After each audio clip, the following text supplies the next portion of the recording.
Bismillahirrahmanirrahim. Assalamualaikum warahmatullahi wabarakatuh. Waalaikumsalam warahmatullahi wabarakatuh. Innal hamdalillah, salatan wa salaman ala Rasulillah. Asyhadu an la ilaha illallah wahdahu la syarika lah wa asyhadu anna Muhammadan 'abduhu wa rasuluhu la nabiyya ba'dah. Allahumma shalli ala sayyidina Muhammad wa ala alihi wa ashabihi wa mawala. Amma ba'd. Bapak Ketua RW yang kita hormati, Ketua RT yang berhadir yang kita muliakan, ayahanda ketua pengurus masjid, seluruh pengurus masjid, para tokoh masyarakat, para alim ulama, cerdik dan pandai, orang tua kami yang tak bisa kami sebutkan satu persatu, ibu dan bapak, saudara-saudara seiman seakidah, adik-adik kami, anak-anak kami yang kami sayangi, tamu Allah yang mulia, insya Allah dimuliakan Allah Subhanahu wa taala. Amin ya rabbal alamin. Malam ini ibu dan bapak rahimakumullah, izinkan saya menyampaikan beberapa hal menyangkut seputar hijrah dan kalender Islam. Ibu dan bapak yang berbahagia, Nabi Shallallahu Alaihi Wasallam menjadi seorang Rasul sedari usia 40 tahun sampai usia 63 tahun. Ibu dan bapak rahimahumullah, selama itulah umat Islam juga belum memiliki kalender. Makanya kalau kita tanya kepada banyak orang, kapan Nabi Muhammad Rasulullah dilahirkan, selalu jawabannya adalah hari Senin tanggal 12 Rabiul Awal, tahunnya adalah tahun gajah. Ibu dan bapak yang berbahagia, mengapa disebut nama tahunnya adalah tahun gajah? Karena memang saat itu belum ada kalender Islam. Lalu ibu dan bapak yang berbahagia, bergantilah kepemimpinan dari Rasulullah kepada Sayyidina Abu Bakar As-Siddiq. 2 tahun setengah lamanya beliau memimpin ibu dan bapak rahimahumullah. Umat Islam juga belum memiliki kalender. Dan akhirnya bergantilah kepemimpinan kaum muslimin dari Sayyidina Abu Bakar As-Siddiq kepada Sayyidina Umar ibn al-Khattab. Sudah 5 tahun pula beliau memimpin, ibu dan bapak yang berbahagia. Rupanya umat Islam pun juga belum punya kalender. Bapak ibu bisa bayangkan itu 23 tahun Nabi Muhammad memimpin, ditambah dengan 2 tahun setengah semasa Abu Bakar As-Siddiq, tambah 5 tahun di masa Sayyidina Abu Bakar As-Siddiq, di zaman Sayyidina Umar ibn al-Khattab. Tetap umat Islam belum punya kalender. Suatu kali ibu dan bapak yang berbahagia, datanglah surat dari Khalifah Umar. Surat ini disebarkan dan diperintahkan kepada seluruh gubernur kaum muslimin. Kebetulan ibu dan bapak, saya di saat S2 itu berkesempatan mengkaji tentang berapa luas wilayah kaum muslimin di bawah pemerintahan Sayyidina Khalifah Umar bin Khattab. Paling tidak rupanya ibu dan bapak ketemu jawaban 26 negara. Jadi 26 negara di wilayah kekuasaan kaum muslimin. Bapak ibu bisa sama-sama kita renungkan. Sekarang kalau kita dari Mekah menuju Madinah, itu paling tidak kita membutuhkan waktu 3 jam jika kita menggunakan kereta cepat. Kalau ibu dan bapak menggunakan bus, maka menghabiskan waktu paling tidak 7 jam. Kalau ibu dan bapak hidupnya 1445 tahun yang lalu, dari Mekah ke Madinah itu, ibu dan bapak habis waktunya adalah 7 hari 7 malam. Ibu dan bapak yang berbahagia, itu baru sampai Madinah. Kalau sampai di Madinah kita belok kiri, maka sejauh 395 kilo ibu dan bapak, kita akan bertemu negeri seluas Singapura hangus. Orang-orang Arab Saudi selalu menyebut nama kampung ini adalah kampung hantu, karena kotanya ada tapi penduduknya tak ada. Seluruh penduduknya hangus, tak satu pun yang ditinggalkan oleh Allah Subhanahu wa taala. Nama kampung ini ibu dan bapak adalah Madain Soleh. Ini negerinya LGBT, ibu dan bapak rahimahumullah. Masuk lagi 500 kilo, berjumpalah sebuah kota. Nama kota itu adalah kota Tabuk. Dulu Tabuk ini tempat berperang. Sekarang Tabuk ini tempat rekreasi. Karena di situ pun turun salju, ibu dan bapak yang berbahagia. 500 kilo setelahnya, bapak ibu akan berjumpa dengan negara baru, negara lain. Nama negara itu adalah Palestina. Kalau sekarang ibu dan bapak dari Mekah ke Madinah, Madinah belok kiri ke Madain Soleh, Madain Soleh terus ke dalam sampai ke Tabuk, dari Tabuk terus sampai ke Palestina, itu bapak ibu menghabiskan waktu sekitar 2,5 hari. Tapi dulu ibu dan bapak, orang baru sampai ke Palestina bila menghabiskan waktu selama 2 bulan lamanya perjalanan. Itu baru Palestina. Kalau ke Palestina butuh waktu 2 bulan ibu dan bapak. Kira-kira ke Maroko berapa bulan? Kira-kira ke berbagai daerah Afrika berapa bulan? Apatah lagi ke Turki ibu dan bapak. Karena kalau bapak ibu yang pernah ke Turki, kita ke Arab Saudi paling lama itu 8 hingga 9 jam 15 menit. Kalau dulu Pak Haji kita terbang dari Malaysia misalnya ke Jeddah ataupun ke Madinah, itu hanya menghabiskan waktu sekitar 7 jam. Tapi belakangan ini ibu dan bapak sudah menyentuh angka 8 jam sampai 9 jam 15 menit, lebih lama lagi. Tapi ke Turki paling tidak kita membutuhkan waktu 12 sampai 12,5 jam. Nah, lebih lama lagi. Dulu ibu dan bapak tentu jauh lebih lama, bisa 3 bulan, bisa 4 bulan. Surat ini dikirimkan serentak kepada para gubernur, yang menerimanya para gubernur, harinya ada, tanggalnya ada, bulannya ada, isi suratnya ada, yang menandatangani suratnya ada. Persoalannya ibu dan bapak adalah kapan surat ini dieksekusi? Tahun itu juga atau tahun berikutnya? Ini yang tak jelas karena belum ada kalender dalam Islam. Nah, ibu dan bapak rahimakumullah, salah satu gubernur yang memperhatikan ini namanya adalah Abu Musa Al-Ash'ari. Beliau ini adalah gubernur Basrah. Beliau perhatikan isi surat. Beliau khawatir kalau begini yang terjadi, maka setiap gubernur pasti berbeda-beda menyikapi makna perintah surat. Maka beliau merasa penting menyampaikan kepada Khalifah Umar untuk umat Islam memulai membuat kalender. Maka ibu dan bapak rahimakumullah, walaupun ide itu datangnya dari seorang gubernur, dari seorang bawahan terhadap seorang khalifah yang iblis pun tak berani mendekati dia. Jadi iblis itu ibu dan bapak tidak berani mendekati Sayyidina Umar bin Khattab. Beliau akui kepada Rasulullah SAW, wahai Nabi, dimanapun Umar lewat, aku tak berani melewati jalan itu. Kalau dia lewat jalan A, maka aku tempuh lewat jalan B. Kalau dia tempuh lembah A, aku tempuh lembah B. Mengapa demikian? Kalau Umar menengokku, maka pasti dia akan membunuh diri. Jadi iblis saja takut kepada Sayyidina Umar. Tapi dapat usulan cerdas bernas dari seorang sahabat dan sekaligus seorang gubernur, rupanya ibu dan bapak rahimakumullah, hamba yang soleh Umar bin Khattab ini mau menerimanya. Karena banyak orang sekarang ibu dan bapak rahimakumullah, orang bila yang memberikan usulan itu adalah bawahan dia, maka bawahan itu dianggap saingan, Pak. Dianggap saingan. Dianggap ini akan memunculkan dua matahari, ibu dan bapak rahimahullah. Tapi tidak dengan Sayyidina Umar bin Khattab. Diterimalah ide ini, lalu dipanggil seluruh anggota majelis syura.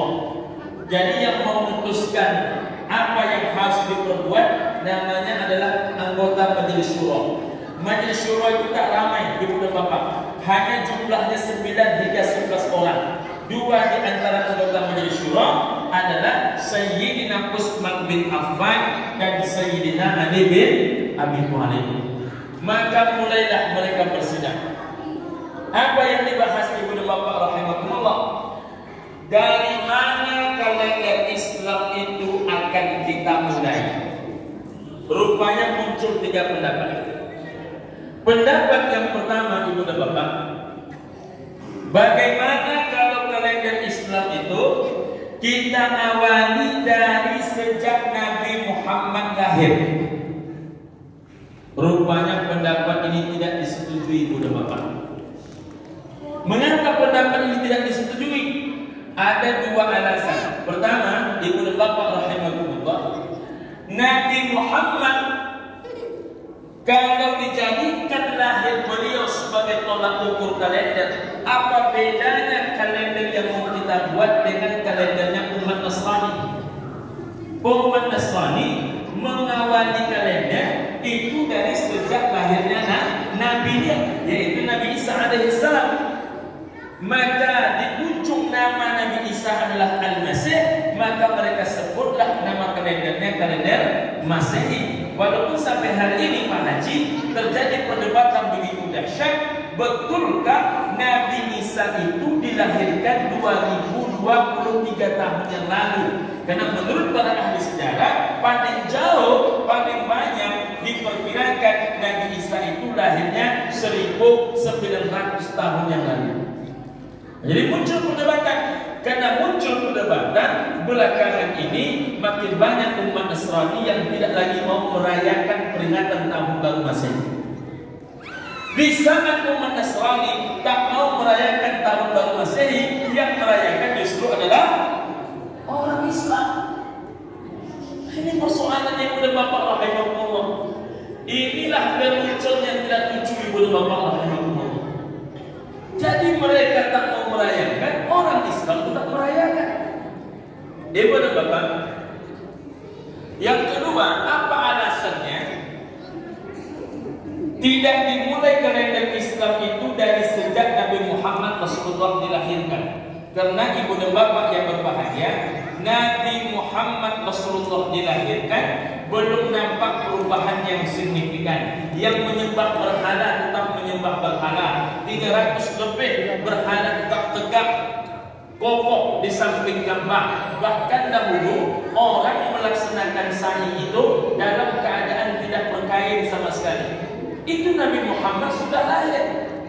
Jadi kalau Nabi Muhammad sudah lahir, perubahan tidak nampak sama sekali. Tidak mungkin sesuatu yang tidak membawa perubahan yang signifikan itu dijadikan sebagai tolak ukur memulai sebuah kalender. Maka pendapat yang pertama ini pun menjadi tertolak. Yang kedua, ibu dan bapak, bagaimana kalau seandainya kalender Islam ini kita mulai dari sejak Nabi Muhammad diangkat menjadi Rasul pada usia 40 tahun. Ada 2 periode kerasulan Rasulullah SAW. Pertama ibu dan bapak disebut dengan periode Mekah. Yang kedua disebut dengan nama periode Madinah. Periode Mekah berlangsung 13 tahun, periode Madinah berlangsung 10 tahun, totalnya 23 tahun. Selama 13 tahun setelah Nabi diangkat menjadi Rasul, rupanya yang masuk Islam ayahanda hanya 70 orang. Jadi kalau yang masuk Islam itu hanya 70 orang, 70 orang dibagi dengan 13 tahun Pak Haji, maka berarti 1 tahun yang masuk Islam hanya 6 orang. Kalau 6 orang yang masuk Islam per tahun, maka berarti tingkat keberhasilan memasukkan orang kafir ke dalam keislaman itu hanya rata-rata 2 bulan 1 orang. Nah, berarti ini bukan pencapaian yang luar biasa. Maka tidak bisa dijadikan sebagai tolak ukur untuk mengawali sebuah kalender. Lalu muncul usulan yang ketiga. Bagaimana kalau kita mulai kalender Islam itu dari semenjak Nabi Rasulullah wafat? Rasulullah wafat, maka saat itu dimulai kalender Islam. Rupanya Makanya pendapat ini yang paling ditolak. Mengapa demikian? Banyak kejadian-kejadian yang tahu terjadi pada masa Nabi Muhammad hidup, tak pernah terjadi semasa Nabi Muhammad hidup, justru terjadi setelah Nabi Muhammad wafat. Apa contohnya? Hari Senin Nabi Muhammad wafat, jenazah Nabi belum dimandikan, hanya berjarak sekitar 300 meter dari jenazah Nabi, hanya berjarak dari sini ke paling jauhnya Zaid bin Sabit ibnu Bapak rahimahullah. Begitulah jarak paling jauhnya. Di sini ada jenazah Nabi di hari Senin. Rupanya di sana di sebuah taman.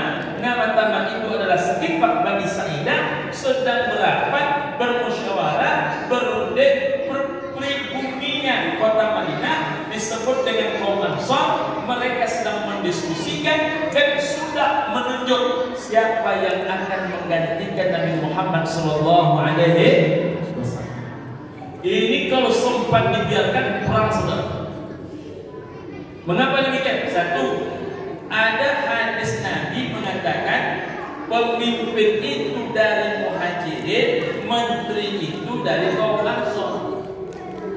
Yang kedua, ini kan tidak hasil kesepakatan. Yang ketiga, tubuh Nabi kan masih ada, kok tidak menghormati banget. Ibu dan bapak rahimahullah, tubuh Nabi masih ada, pengganti Nabi sudah dibicarakan. Kalau sempat dibiarkan, maka terjadilah perang saudara.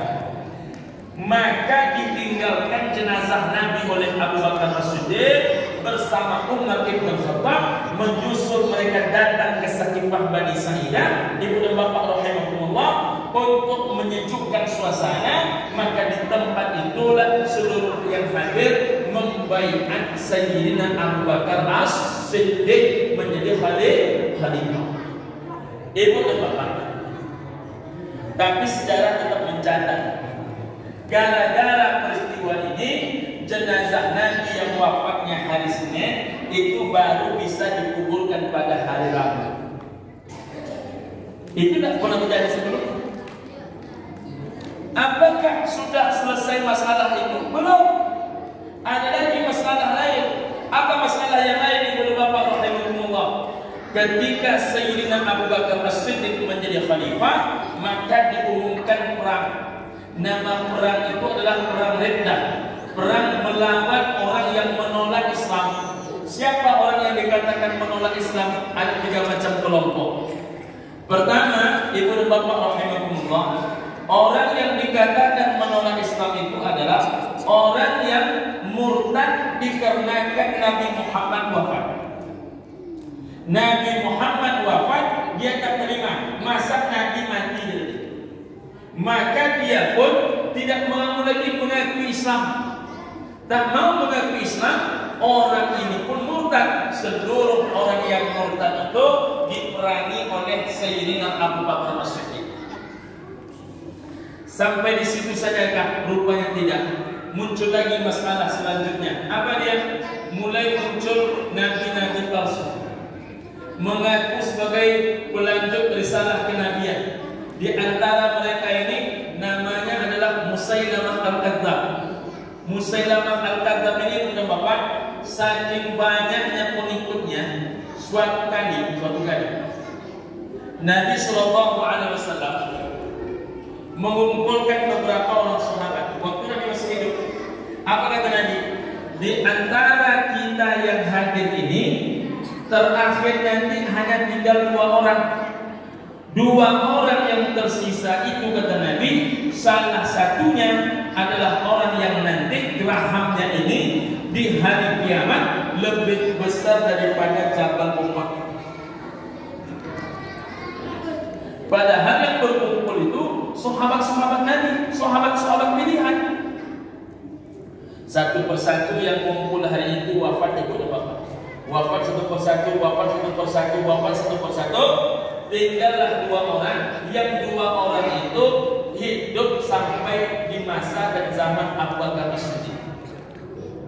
Satu namanya Abu Hurairah radhiyallahu anhu, yang satu namanya adalah Ar-Rajal. Nah, ibu dan bapak rahimahullah, dua-duanya tokoh. Abu Hurairah ahli hadis, Ar-Rajal ahli tafsir Al-Quran. Cuman Ar-Rajal punya kebolehan lain. Apa itu ibu bapak? Satu, selain dia ahli tafsir Al-Quran, Ar-Rajal adalah seorang ahli berretorika. Selain itu ibu bapak, Ar-Rajal adalah seorang diplomat ulung.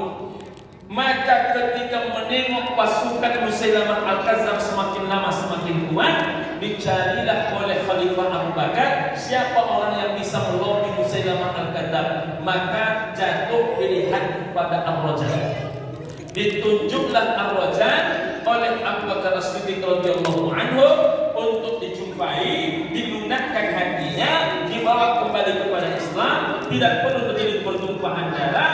Kita semuanya adalah bersaudara. Kalau kalian taubat, maka kalian pun dimaafkan. Tapi apa yang terjadi ibu bapak rahimahullah? Orang yang di dalam hatinya ada 30 juz Al-Quran, paling tidak dalam akal dan otaknya ada 30 juz Al-Quran, di dalam tubuhnya ada 30 juz Al-Quran. Seorang diplomat dulu, seorang ahli berretorika, sesampainya di markas tentaranya Musailamah Al-Kadzdzab, betapa terperanjatnya dia karena jumlah pasukan Musailamah Al-Kadzdzab itu lebih banyak dibandingkan pasukan resmi kaum muslimin. Bapak Ibu bisa bayangkan itu macam mana banyak pasukan. Apa yang terjadi kemudian?